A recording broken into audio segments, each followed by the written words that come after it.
Hey guys, thanks so much for stopping by. It's Desi here, and in this video I'm going to be showing you how to make a wig with the bundles that I colored in my previous video. So if you did not get a chance to check that out, please go do so. Here I am showing you all of the tools I'll be using. I have a weaving cap, a couple pair of shears, one to cut the thread and one to actually cut and shape up the hair, some combs, the thread, a few needles that are already pre-threaded, clips, and of course your hair. This is the hair that I used in the previous video, that I colored in the previous video. You need a mannequin head as well as a wig stand.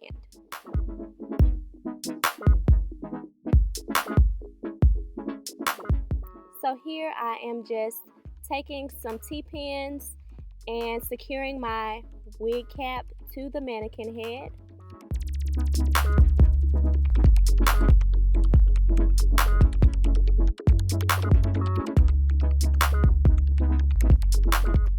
So here I am just securing the closure.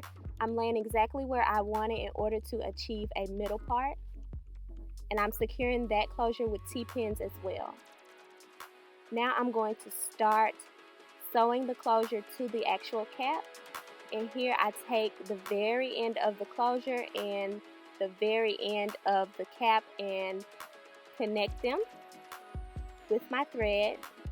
And I actually pull the thread through itself. I hope it's showing pretty clear in the video because it's kind of hard to explain.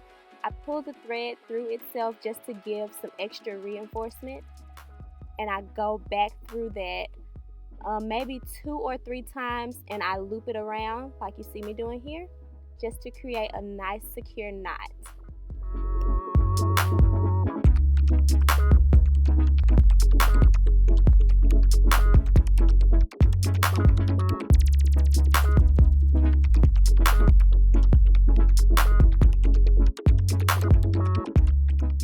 Now I'm cutting that extra thread off because we don't need that anymore, and we definitely don't want that peeking through when we wear our wig. And so now I'm just going to start sewing the closure down. I am using just a traditional stitch, I guess, but I do pull the needle and thread through itself, creating a knot. And every 2 or 3 stitches, I say, well, maybe 4 or 5 stitches, I go ahead and I loop the thread around the needle just to create a double knot, so to speak, just to make sure it's extra secure and that the closure is laying as flat as possible. You'll see me tugging on the closure just a little bit on this side just so I can make sure that it's laying really flat, because no one wants a closure that is lumpy and bumpy, because that's not cute.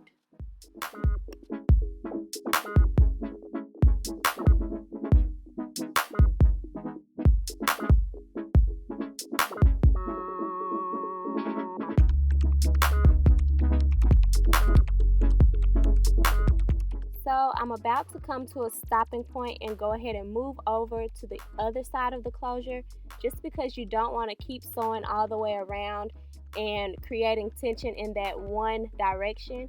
You want even tension on both sides just so the closure lays as flat as possible.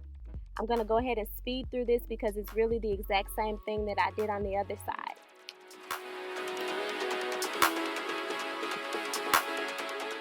So now I'm coming to a close with sewing down my closure. I am merging those 2 stitches together. I actually overlap them just a little bit just to create extra reinforcement. And here you can see I have a nice clean stitch pattern, and my closure isn't going anywhere. It's nice and flat and secure.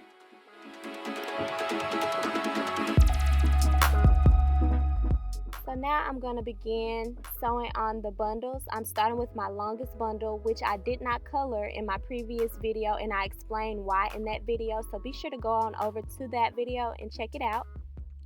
I'm going to be using the double wefted method, which means I double my wefts. I don't take them apart however they come. I just go ahead and stitch it on that way because, y'all, I am trying to fit 5 bundles and a closure onto this one wig. So if I don't double, that will never happen. So yes, I'm just starting my stitch with a knot through the weft and through the cap. I go through the weft about 2 times just to make sure it's really, really secure, and then I loop it around 2 or 3 times and pull through.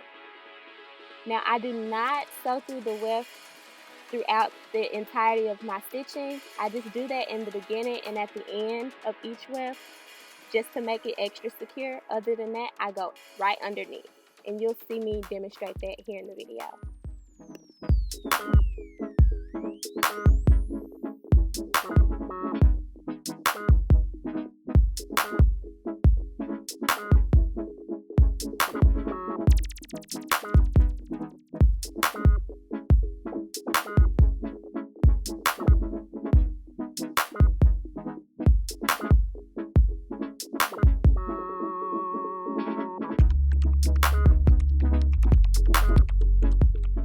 When you're stitching, you want to make sure that you're not coming into contact with that elastic band that's underneath, because you still want to be able to maneuver that once your wig is finished so that you can get it to fit your head size.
Okay guys, so you see that I'm at the top here and I'm coming to a close almost.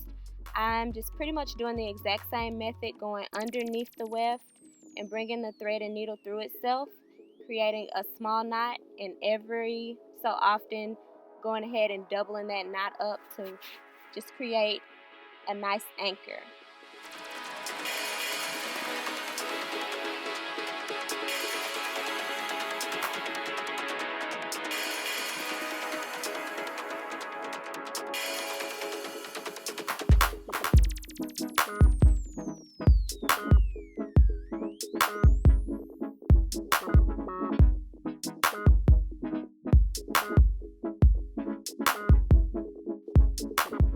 So here you'll see me actually connect the bundled hair with the closure. This is a very, very important step because you don't want any spaces or gaps between your bundled hair and your closure, just because it doesn't look as seamless and it looks a lot less natural that way. So I am sticking the needle through, well, underneath the weft and through the actual closure.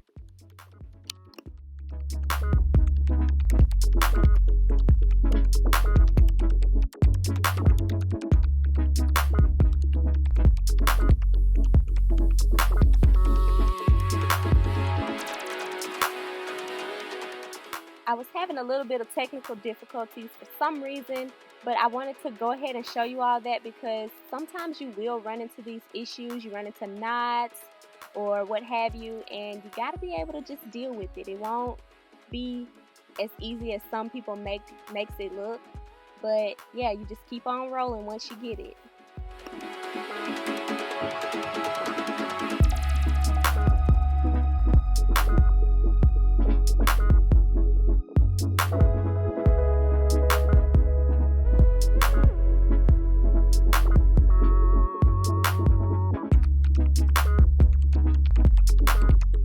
Okay, so I'm all done with that. I'm going to cut off that extra weft, and we just about fit 5 bundles. That was my last little piece, so I'm pretty proud of myself. I did doubt myself that I would be able to fit all 5 bundles in, but I was just shy of 5, so I did pretty well. Here I am just going back in and reinforcing that stitch, doing a double loop and pulling it through.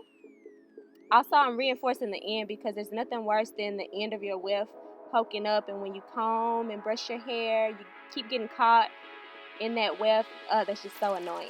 So yeah, and any other pieces I just cut off.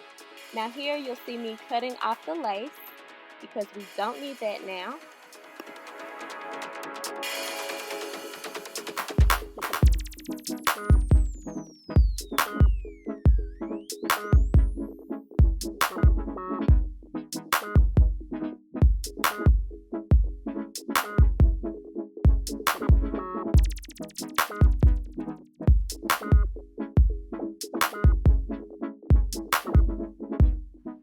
So now you're seeing me flip the wig inside out to expose the cap underneath. What I'm doing here is cutting out the excess cap that's laying underneath the closure. We're doing this just because you want the closure to resemble a scalp as much as possible, and cutting that cap out is the way to do that. Be very, very careful not to cut any thread or not to cut the actual closure itself.